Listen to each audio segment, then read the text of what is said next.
Understand करेंगे electric flux के concept को समझने के लिए हम लेट कर लेते हैं कि फ़र्ज़ कर लेते हैं कि ये हमारे पास कोई एक रीजन है और इस रीजन में जो इलेक्ट्रिक फील्ड लाइंस हैं ये राइट डायरेक्शन के अंदर मौजूद हैं। फ़र्ज़ कर लेते हैं ये हमारे पास इलेक्ट्रिक फील्ड की डायरेक्शन है जो कि कुछ लाइंस की मदद से इंडिकेटेड है और ये इलेक्ट्रिक फील्ड लाइंस जो हैं ये राइट डायरेक्शन के अंदर मौजूद हैं। अब इस डायरेक्शन के अंदर हम एक एरिया ले लेते हैं। ये एरिया मैं यहाँ पे इंडिकेट कर देता हूँ। ये आपके पास कोई एरिया है, एरिया को मैं ए के साथ इंडिकेट कर देता हूँ। अब इस एरिया में से ये इलेक्ट्रिक फील्ड लाइंस ये इस एरिया में से पास करेंगी। तो इलेक्ट्रिक फ्लक्स को डिफाइन इस तरह से किया जाता है कि number of electric field lines passing through any area, ठीक है, number of electric lines of forces passing through any certain element of area is known as electric flux. Definition इसकी मैं लिख लेता हूँ। The number of electric field lines, the number of electric field lines passing through a certain element of area, passing through a certain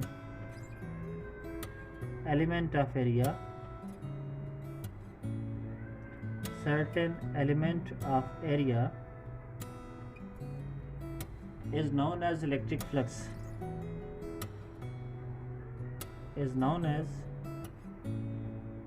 electric flux. It is denoted by phi.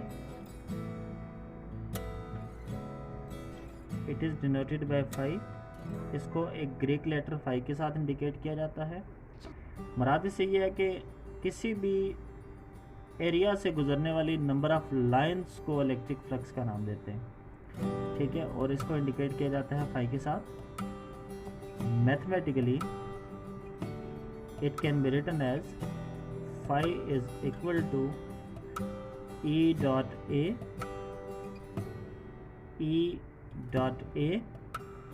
or it can be written as phi is equal to EA into cos of theta. Dot को हटाते हैं तो cos of theta आ जाता है। Mathematical form इसकी ये है। Mathematical form आती कैसे है हम इसको बाद में इंडिकेट भी करेंगे, एक्सप्लेन भी करेंगे। बहरहाल आपके पास ये मैथमेटिकल फॉर्म है। अब यहाँ से देखें कि आप इसकी एक और डेफिनेशन भी कर सकते हैं इस इक्वेशन से। ये है dot product of electric field and vector area ए। तो आप कह सकते हैं the dot product of electric field and vector area A is called electric flux.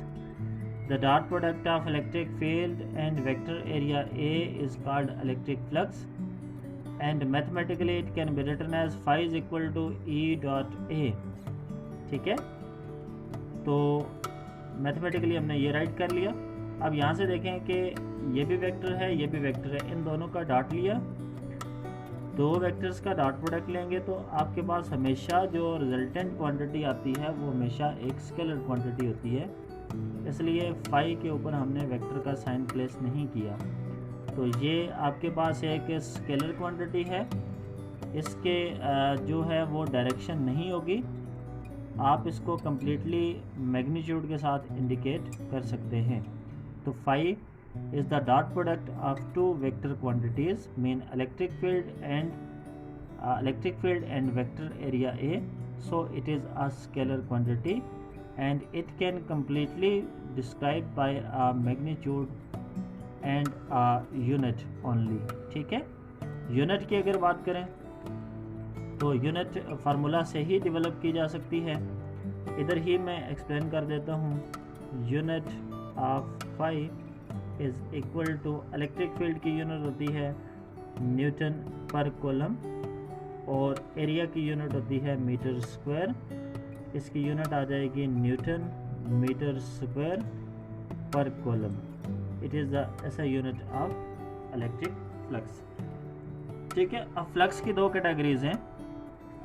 Flux maximum भी हो सकता है, फ्लक्स मिनिमम भी हो सकता है। दो सिचुएशंस में हम फ्लक्स को डिस्कस करेंगे। एक आपके पास है मैक्सिमम फ्लक्स और दूसरा है आपके पास मिनिमम फ्लक्स। पहले पॉइंट पे आ जाते हैं, मैक्सिमम फ्लक्स। किस सिचुएशन में फ्लक्स मैक्सिमम होगा? इसके लिए अगेन हम ट्रीट कर लेते हैं कि लेट से electric field lines right direction के अंदर डायरेक्टेड हैं।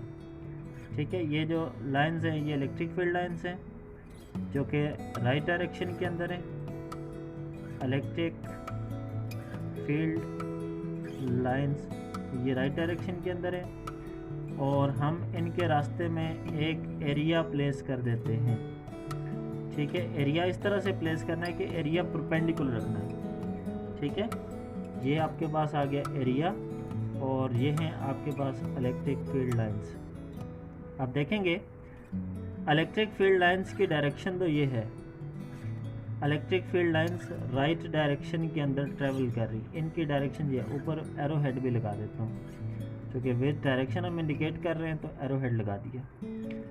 अब याद रखेंगे कि एरिया की भी डायरेक्शन होती है, उसको कहा जाता है वेक्टर एरिया। एरिया की डायरेक्शन हमेशा एरिया के ऊपर परपेंडिकुलर होती है। एरिया तो ऐसे वर्टिकल पड़ा हुआ है, एरिया की डायरेक्शन एरिया के ऊपर परपेंडिकुलर होगी, तो वेक्टर एरिया इधर होगा। ठीक है, यानी वेक्टर एरिया जो है ये इलेक्ट्रिक फील्ड की डायरेक्शन में ही है, इस तरह से कि ये दोनों एक दूसरे के क्या आगे पैरेलल आगे। ठीक है, अब ऐसे स्टेट में क्या होगा? ऐसे स्टेट में जो एंगल है थीटा, थीटा ये 0 डिग्री के इक्वल आ जाएगा। थीटा क्या चीज़ है? Theta is the angle between E and A. ठीक है, अगर थीटा 0 के इक्वल आ जाए तो आप जानते हैं phi is equal to E A into cos of theta होता है। अब आपके पास क्या आ जाएगा? ई ए इंटू काज ऑफ, यहाँ पे आप 0 पुट कर लेंगे। काज 0 किसके इक्वल होगा? 1 के इक्वल होगा। ये आ जाएगा ई ए इंटू 1 जो कि आ जाएगा phi is equal to E ए। ठीक है, काज की मैक्सिमम वैल्यू 1 के इक्वल होती है, इसलिए ये जो फ्लक्स बनेगा ये फ्लक्स आपके पास क्या कहलाएगा? मैक्सिमम फ्लक्स कहलाएगा।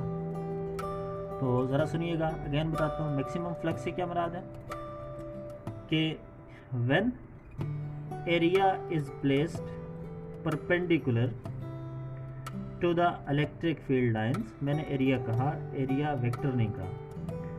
When area is placed perpendicular to the electric field lines such that direction of area is parallel to the direction of electric field lines, in such situation angle between them is 0 degree and flux will be maximum, ठीक है, as described below। ठीक है, ऐसे state में क्या होगा? Flux maximum होगा, mean ज़्यादा से ज़्यादा लाइनें गुजरेंगी। ठीक है, अब इसी की सेकंड कैटेगरी पे आ जाते हैं कि किस सिचुएशन पे फ्लक्स मिनिमम होगा। तो अगले पॉइंट में हम देख लेते हैं मिनिमम फ्लक्स। मिनिमम फ्लक्स में अगेन हम ट्रीट कर लेते हैं कि लेट से आपके पास electric field lines are directed along X axis are directed along right. ठीक है, electric field lines right direction के अंदर डायरेक्टेड हैं। ये इलेक्ट्रिक फील्ड लाइंस आ गई। इनके रास्ते में हम एक एरिया पैरेलल प्लेस कर देते हैं। एरिया हमने ऐसे रख दिया, पैरेलल रख दिया। ठीक है, एरिया को हमने पैरेलल प्लेस कर दिया। अब जो एरिया की डायरेक्शन होगी वो एरिया के ऊपर परपेंडिकुलर बनानी है, ऐसे टॉप की तरफ। ये एरिया की डायरेक्शन आ जाएगी, वेक्टर एरिया ऊपर की तरफ होगा। जबकि इलेक्ट्रिक फील्ड राइट डायरेक्शन के अंदर थे, राइट डायरेक्शन के अंदर ही बनाएंगे। इलेक्ट्रिक फील्ड की डायरेक्शन ये होगी, ठीक है। एरिया की डायरेक्शन टॉप की तरफ है। दोनों के दरमियान एंगल कितना बना, 90 डिग्री बना। आपके पास थीटा किसके इक्वल आ जाएगा, 90 डिग्री के इक्वल आ जाएगा। और ऐसे केस में फ्लक्स को कैलकुलेट करते हैं, देखते हैं क्या आंसर आता है। E A into cos of theta, here theta is equal to 90 degree. आप लिखेंगे ई ए इंटू काज ऑफ 90, और काज 90 की वैल्यू 0 के इक्वल होती है। ई ए इंटू काज 90 की जगह 0 लिख दिया। Flux is equal to everything 0 हो जाएगी, और ये आपके पास मिनिमम फ्लक्स होगा, तो फ्लक्स विल बी मिनिमम। तो इसको इस तरह से एक्सप्लेन करेंगे कि when area is placed parallel to the electric field lines such that direction of area is perpendicular to the electric field lines. In such situation, angle between them is 90 degree and flux will be minimum as given below. ठीक है, ऐसे state में जो flux होगा ये दोनों के दरमियान क्या होगा, मिनिमम होगा। ठीक है, अब तीसरे पॉइंट पे आ जाते हैं। At any angle, at any angle से मुराद, अगर फ़र्ज़ कर लेते हैं कि electric field lines right direction के अंदर ही डायरेक्टेड हों। For example electric field lines की डायरेक्शन यही हो, राइट डायरेक्शन हो, ठीक है। ई को मैं इधर ही मेंशन कर देता हूँ, और यहाँ पे वेक्टर एरिया जो है ये एक ख़ास एंगल के साथ जो है वो प्लेस कर देता हूँ। ठीक है, ये वेक्टर एरिया ए है। अब अगर आप देखें तो ना तो ये पैरेलल है ना तो ये परपेंडिकुलर है, बल्कि एरिया इलेक्ट्रिक फील्ड लाइंस के साथ कुछ एंगल बना रहा है। ऐसे केस में क्या करेंगे, लेट से यहाँ से एक इलेक्ट्रिक फील्ड लाइंस की डायरेक्शन ले लेता हूँ। ये है इलेक्ट्रिक फील्ड लाइंस जो कि राइट डायरेक्शन के अंदर है। एरिया की डायरेक्शन एरिया पे परपेंडिकुलर होगी, ये प्लॉट कर ली टॉप की तरफ। एरिया पे परपेंडिकुलर एरो हेड बना देता हूँ। अब एरिया और इलेक्ट्रिक फील्ड के दरमियान कोई भी एंगल है, एट एनी एंगल, थीटा कह देता हूँ इसको। ठीक है, थीटा कह देता हूँ। अब एरिया को रिजॉल्व करेंगे। एरिया को रिजॉल्व करने के लिए हम एरिया से एक परपेंडिकुलर गिराएंगे इलेक्ट्रिक फील्ड पे। एक कंपोनेंट बनेगा ये, एक यहाँ से टॉप की तरफ बनेगा। ठीक है, अब एरिया का वो कंपोनेंट जो कि हॉरिजॉन्टल डायरेक्शन के अंदर है, ये ए कॉस थीटा है, और जो वर्टिकल डायरेक्शन के अंदर है ये ए साइन थीटा है। ठीक है, तो अब क्या होगा देखेंगे कि यहाँ पे हमें ये डिसाइड करना है कि कौन सा एरिया का कंपोनेंट फ्लक्स में कंट्रीब्यूशन को प्ले करता है। इसके लिए हमारे पास ऊपर डिस्कशन मौजूद है। हम जानते हैं कि अगर एरिया वेक्टर में, वेक्टर एरिया इलेक्ट्रिक फील्ड के पैरेलल हो तो कंट्रीब्यूशन मैक्सिमम होती है। अगर वेक्टर एरिया इलेक्ट्रिक फील्ड के परपेंडिकुलर हो तो कंट्रीब्यूशन मिनिमम होती है। अब देखें कि एरिया दो डायरेक्शन में हमने ले लिया। एक डायरेक्शन एक्स एक्सिस के लॉन्ग है इलेक्ट्रिक फील्ड की तरफ, और एक इसके परपेंडिकुलर है। देखिए परपेंडिकुलर डायरेक्शन ये आ गई और पैरेलल डायरेक्शन ये आ गई, इसलिए यहाँ पे जो कंट्रीब्यूशन है वो पैरेलल डायरेक्शन यानी कॉज कंपोनेंट प्ले कर रहा है। ठीक है, तो लिहाजा जो फ्लक्स है, फ्लक्स आपके पास होगा मैग्नीट्यूड ऑफ इलेक्ट्रिक फील्ड, और इसका जो कॉज कंपोनेंट है ए कॉस थीटा। ठीक है, या आप अगर वेक्टर फॉर्म के अंदर लिखते हैं तो फाई इज इक्वल टू इसके साथ आ जाता है ई डॉट ए। तो ये आ गया the dot product of electric field and vector area A is called electric flux.